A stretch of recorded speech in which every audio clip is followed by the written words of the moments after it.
one of the two species we have in Australia. Commonly known as salties, but that's a little bit misleading because they occur in freshwater, brackish water, and this water here is a little bit brackish. Estuarine crocodile is probably the best term. They mainly live in those estuarine areas within the salt tidal areas, but they do push up into the more freshwater. So just because you're in freshwater in crocodile country doesn't mean that there's not going to be saltwater crocodiles there. So it's just a bit of a misdemeanor because we all call them salties. The other name for them is Indo-Pacific crocodile because they occur through Australia right up through Indonesia as well. So, same crocodile. This big fella coming out at the moment, his name's Mojo. Oh. He's only about a 27-year-old crocodile. Oh my God. Had over 4 metres in length and over 350 kilos in weight. He's only a young'un. 250. At 27. He's got about the same age span as us. They can live from 75 to 100 years of age. At 27, he's still got a lot of growing to do. The female in the water, Madonna, over the back there, she's a mature female. She's about the same age. She won't grow any larger. That's about the size of the females. The female salties, they stop at around 3 metres. Don't grow any bigger the rest of their life. Males, this fellow, he can grow up to 6 metres plus. So he's got half his length again to go. He has a good run. And he'll continue to grow throughout his lifetime. Now you notice, you've probably seen our freshwater crocodiles over in the Moon Dam area, and they're in with other animals, whether it be wallabies, ducks, egrets, darters,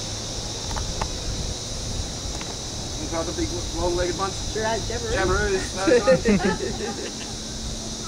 and they live quite happily with them. The freshwater crocodile or Johnson River crocodile, the biggest ones you see over there is as large as they'll grow, and they don't actually chase their food around or take prey bigger than what they can actually swallow. So all those ducks in there are really not a food source for them. They eat a lot of fish, frogs, insects, a lot of smaller prey, whereas the saltwater crocodile, once he gets to this size, there's not anything he won't eat. People say, what do they eat? What don't they eat? And that includes us if we're silly enough to go into their environment. Now salties, they don't occur in the Gold Coast naturally. The extent of their range comes down to around Rockhampton, a little bit further south. The Boyne River at Gladstone is the southern area. They fly all the way up around the top end of Australia, around about Broome in Western Australia. That's their natural distribution. Down here, our winters are a bit longer, a bit cooler than what occurs up in the tropics. And our crocodiles here only eat for 6 months of the year. No detrimental effects to the crocs at all. They can go in the wild up to 12 months without having any detrimental effect at all. So they're a reptile, their metabolism is completely different to what ours operates on. They don't have to eat every day to fuel their system. These big fellows, this fellow here, he could have a really big feed today, and he might be interested in feeding for another 7-10 days. Mind you, they're opportunistic feeders, they ambush their prey. If something come along, they certainly take it. They react on movement, more so than anything else, and he's not going to do it today. He just reacts a bit on movement, more so than what was there. Now, because we don't feed them for 6 months of the year, our crocodiles don't grow as large as what they do up north. This fellow's brother, and this fellow came from a crocodile park in north of Cairns about 10 years ago. His brother up in that area would be a lot larger. Up in Cairns, they only taper off their feeding for about a month of the year, whereas this fellow, for the last 10 years, he's only been getting fed for 6 months. So he's about half the amount of feeding time. Reptiles grow comparable to what they eat. So his brother up north would be a lot heavier and be a considerable amount longer. Once again, no effects. They store a lot of fat when we do feed them. You notice around the base of his tail here, Nice big rounded tail. He's got, oh Madonna, he's got good fat reserves, stores it around the fleshy jowls behind his jaw. No problems at all. He's got nice fat reserves. He can go 6 months plus without feeding. Plus, their metabolism, when it gets cold, the metabolism just slows down. They don't go into hibernation, the metabolism just slows. So they're not using any energy, they're not looking for food, they're not looking to mate, they're not expending any energy at all. They just slow right down. So we'd like to actually have her on the other side of him. Oh. Basically, so we don't have any interaction during the feeding process.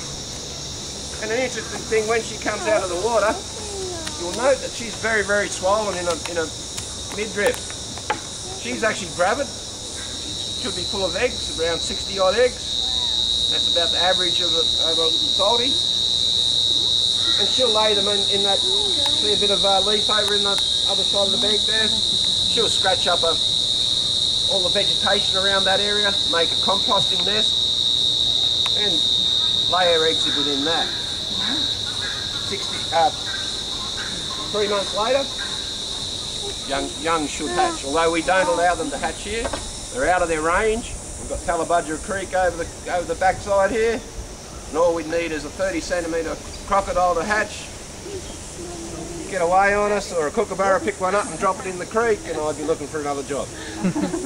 So we raid the nest, and the female crocodile is very, very protective of that nest. Once she lays her eggs, she'll stay around that nest for 3 months. She'll guard it, and you go near it, and she wants to have a piece of you. So we have to catch her up, and we'll remove those eggs just so there's no chance of anything hatching, escaping out of the park, and they'll be artificially hatched. We don't keep them on park here. For an animal that lives up to 75 years plus, they have 60 odd eggs a year, would be overrun with crocodiles and nothing else. So they basically go to the university, hatches them on, they do a bit of research on fertility rates, and then they'll send them off to a crocodile park. I can't believe they came out of eggs. I'll feed him. It is weird. I'll just point out, but I can't believe that they were born out of sitting an here egg. nice and quiet first. When this big fellow sitting in the water, you can have the top 2 inches of his head sticking out of the water, and that only exposes that amount of his body. Yet his nostrils located here, his eyes of course, and a little dark slit behind his eye, which is his ear. That means he can sit amongst some overhanging vegetation, in amongst some rocks, in amongst some logs, and he can see, hear and smell everything that's happening in his environment. Yet, very, very hard to see. They rely on camouflage, and like I said before, they're opportunistic, and they like to ambush their prey. Rely on surprise attack. So very, very good at camouflage. Now this area here is most vulnerable spot is his eyes. And this animal here is quite large enough to pull down a buffalo, large horse, big kangaroos, you name it. There's not much he can't take down.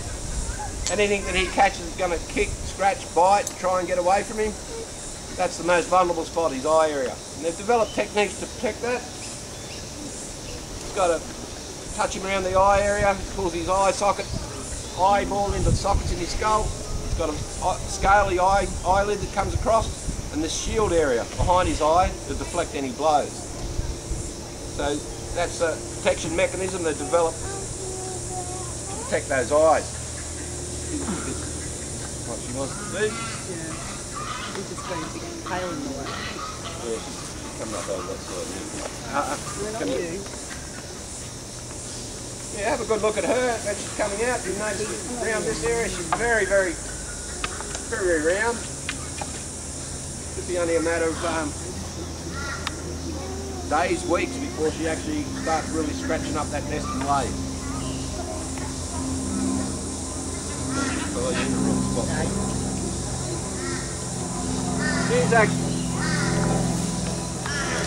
She's actually been off the food a bit lately, basically because she hasn't got any room in there. She's got 60 eggs. She's been taking very small amounts of food. She's been pretty fussy too, I suppose. She's only been taking a few chicken frames. No, I'll take him around and see if you can get her back up that way. Take him back. I'll take him that way. You can take me. Don't be close. Hey, hey, hey. Cutting to the cutting cell. No, this way. Got one eye on me, one eye on you. Yeah, doesn't it? Go on, Madonna, you go off.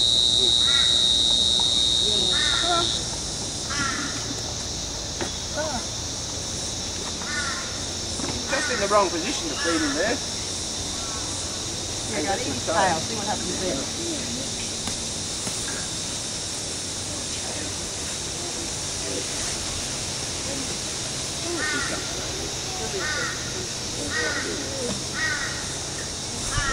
Jump up there. Yep. Now everyone probably thinks that what we're giving them today is probably not a large amount. Although, given their metabolism, the way crocodiles, reptiles work, if we overfed these animals, any feed we do, they'll just go back in the water and sit there for 3, 4, 5 days. And there's nothing we've come up with yet that can get a crocodile that big out of the water if he doesn't want to come. Anyone got any suggestions? Feel free to give us a few pointers, but we haven't come up with anything yet. We're not going to get into it and try and drag him out either. Cook for them. So we feed them small amounts, and small amounts are quite ample That's nice. to keep these animals going. Come this way, Dog. Not here. No. Come here. Back up.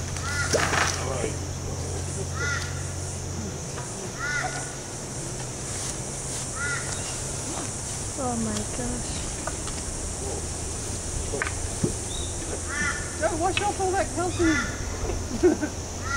Chicken, she likes chicken.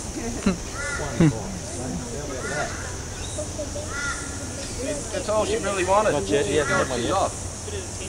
One chicken. One chicken. We gave her some rabbit the other day and she put it in her mouth and she just spat it out, didn't want it. So we give her chicken and she got it. Birds haven't got feathers. Got feathers, she Yeah, spits she it out spits too. that out too. But she needs lots of calcium because of all those eggs. That's why we put extra calcium on hers, and that's why the chicken frames are really good because of all the bones and the cartilage. So I have to feed him, I like to feed him that way mostly, but he's getting too close to there and he would end up in here with us. Come on, big fella.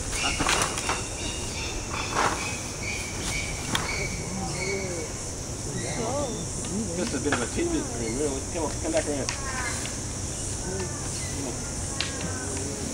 No, they look quite cumbersome on land, but when they want to move, they can certainly move.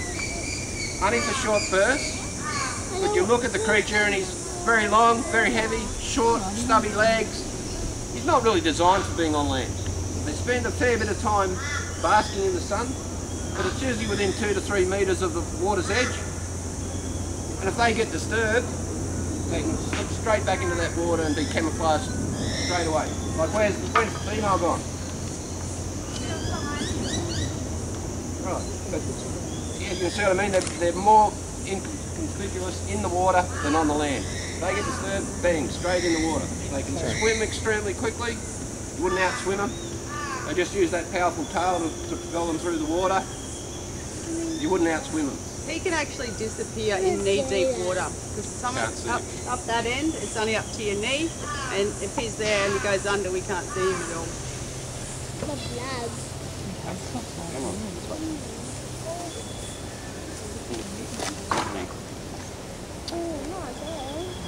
So those 2 pieces of chicken frame are ample for him. And he'll be back up again tomorrow looking for a little bit more. Has anyone got any questions on the crocs? What happened to his tail? A little mark here.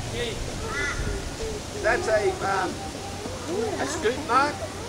What they do in when they're hatched in crocodile farms, so there's a formula that's used on these scoot areas, sort of marking them when they're born, what clutch they've come out of, and when they're only 30 centimetres long, when they hatch, very soft, supple skin, just a little, virtually cut it out with a pair of nail clippers, and bang, but it retains, it doesn't grow back, and that's an identification mark.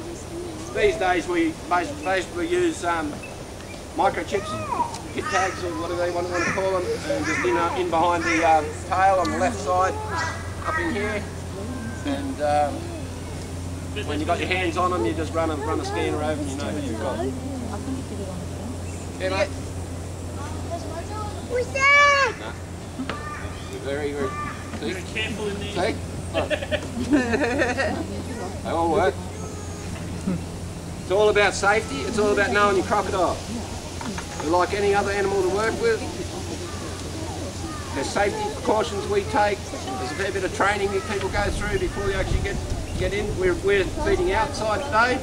Sam's in training to be a guard inside. Usually we'll go inside and feed them from over the other side. But today we're just doing it from here because we're still going through the training process. The main thing with crocs though is to never lose respect for what the animal can do. They're extremely, you don't train them, they don't become your pets. He's as capable of grabbing me and dragging me into the water as a wild crocodile. And he'd do exactly the same thing as a wild crocodile. And it's when people get blasé or their egos get too big, then they get chomped. And this day and age with workplace health and safety, that's the last thing you want to do is have anyone chomped. But we do have to mow tomorrow. If there's any volunteers.